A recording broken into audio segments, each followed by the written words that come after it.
কলেজের এই সুবিশাল অডিটোরিয়ামে ইনভয়েস দিনাজপুর সরকারি কলেজ শাখা কর্তৃক আয়োজিত আত্মবিশ্বাস উন্নয়ন ও আত্মরক্ষা প্রশিক্ষণ 2025-এর সনদ বিতরণ অনুষ্ঠানে উপস্থিত আজকের অনুষ্ঠানের প্রধান অতিথি, বিশেষ অতিথি এবং আমাদের উপদেষ্টা স্যারেরা, সামনে আসিত প্রশিক্ষণার্থী সবার প্রতি আমার শুভেচ্ছা।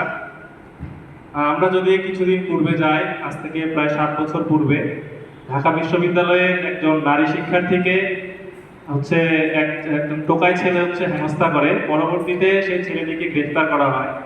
তো ছেলেটির যে শারীরিক অবস্থা ছিল, সেখানে যদি সেই নারী শিক্ষার্থী সে আবুকে যদি একটি ধাক্কা দিত বা নিজের আত্মরক্ষার বিন্দুমাত্র চেষ্টা করত, তাহলে তিনি হেনস্থার শিকার হতেন না। কিন্তু সেই নারী শিক্ষার্থী সেটা পারেনি।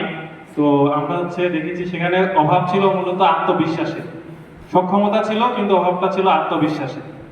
তো আপনাদের যে 7 দিনের যে প্রশিক্ষণটা হয়েছে, এটা আপনাদেরকে ক্যারাটে বা যে মার্শাল আর্ট বলে সেটা শেখানোর উদ্দেশ্য ছিল না। উদ্দেশ্যটা ছিল আপনাদের নিজেদের যে আত্মবিশ্বাসটুকু সেটা জাগ্রত করা। তো আমরা বিশ্বাস রাখি আমাদের এখানে 78 জনের মতো আপনারা ট্রেনিং নিয়েছেন, সেখান থেকে একজনও যদি আপনাদের আত্মবিশ্বাসটুকু ফিরে পান, এই যে আপনারা যে পারবেন, যে সক্ষমতাটুকু আছে, তাহলে এটা সার্থক মনে করব। আর আজকে এখানে আমার আরেকটি পরিচয় দেওয়া হয়েছে। সবচেয়ে বড় পরিচয় আমি দিনাজপুর সরকারি কলেজের একজন শিক্ষার্থী। স্যাররা সামনে আছেন, সেই সুযোগে দুটো কথা বলার লোভ সামলাতে পারছি না। আমরা সবাই জানি যে আমাদের দিনাজপুর সরকারি কলেজ একটা ঐতিহ্যবাহী কলেজ। এই কলেজে অধ্যাপনা করেছেন ডক্টর গোবিন্দ চন্দ্র দেবের মতো দার্শনিক। এখানে ইতিহাস পড়িয়েছেন হাজী মোহাম্মদ দানিশের মতো শিক্ষক। আমাদের এখান থেকে অধ্যয়ন করেছেন শওকত আলীর মতো ঔপন্যাসিক। আমাদের অতীত ইতিহাস অনেক সমৃদ্ধ, কিন্তু বর্তমানে সমসাময়িক যে অবস্থা, বিশ্বের সাথে তাল মেলাতে গেলে আমাদের বিভিন্ন অবকাঠামোগত দিক আমরা পিছিয়ে আছি। তো আমি স্যারদেরকে বিশেষভাবে অনুরোধ করব, আমাদের প্রায় 22,000 শিক্ষার্থী, সবার শারীরিক দিক বিবেচনা রেখে আমাদের যদি একটি জিমনেশিয়ামের যদি স্থাপন করা যায় তাহলে খুবই ভালো হয়।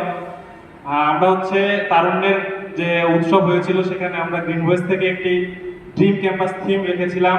সেখানে আমরা দেখিয়েছিলাম যে আমাদের স্বপ্নের ক্যাম্পাস কি কি হতে পারে। সেখানে আমাদের একটা স্থাপনা ছিল যে একটি স্বাস্থ্যসেবা কেন্দ্র।